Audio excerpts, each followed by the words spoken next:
ginagawa, pinipinturahan ko na yung bago kong baroto. Dahil gawin ko tong service dito sa Palisdaan.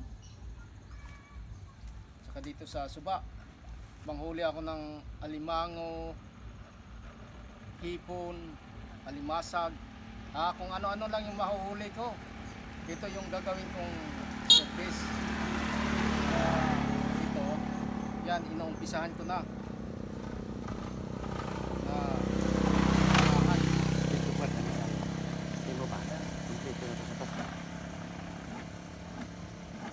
Yan.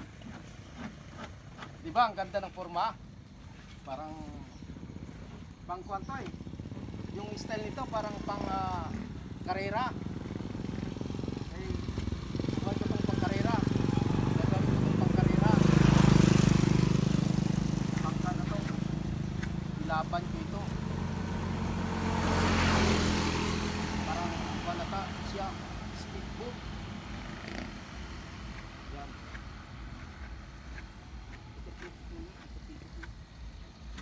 Yan.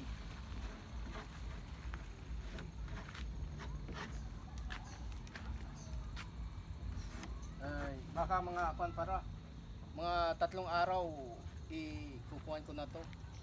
Gagamitin ko na para sa paghuli ng mga isda. Paghuli ng mga isda ni Tarzan. Yan.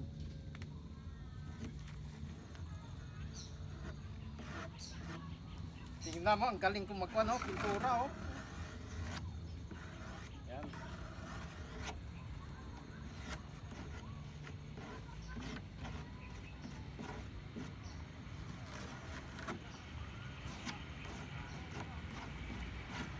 Hindi ko na binudyohan kung paano paggawa kasi walang video. Ngayon pa lang nagkaroon ng kuhan.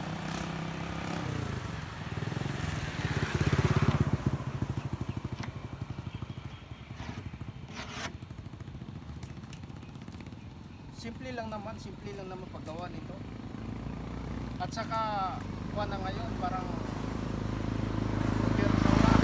Hindi na gumagamit ng kuwan, hindi na gumamit ng kahoy. Dati kahoy, ngayon ito kuha na lang.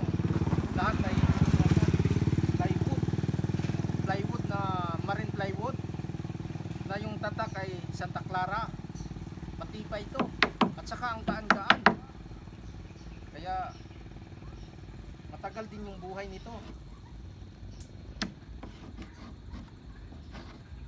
Kaya sa gagawa ko ng fiber, mabigat masyado. Kaya ito, at saka kargahan ko to ng kuwan lang. Bali, ikakarga ko nito ay kuwan lang, 6 kabalyos lang. 6 kabalyos na motor yung ilalagay ko para mabilis. At saka kaya-kaya na niya yung 6 kabalyos.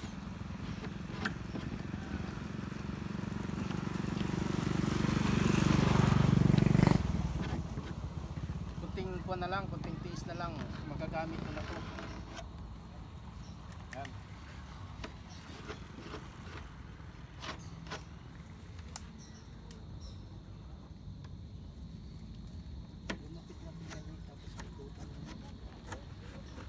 Yan. Mga ito kasi kinukuhan ko yung mga mga part na medyo may butas-butas. Nilalagyan ko ng masilya para hindi papasok yung tubig. Kasi ito yung kapag once na mapasukan ng tubig to yung plywood ay madaling bubulok. Kaya kailangan sigong kuhan talaga siya. Close na close. So need talaga na masilyahan siya. Yan.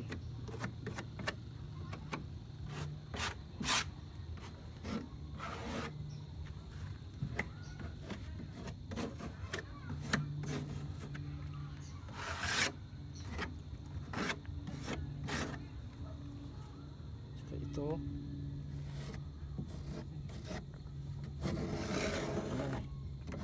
yung mga may itong mga may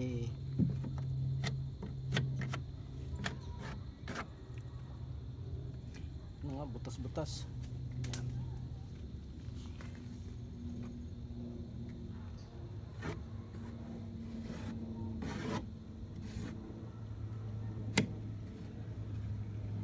Tiyaga lang. Mahirap pero makukuha rin ito sa tiyaga. Yan. Makukuha rin yan sa tiyaga.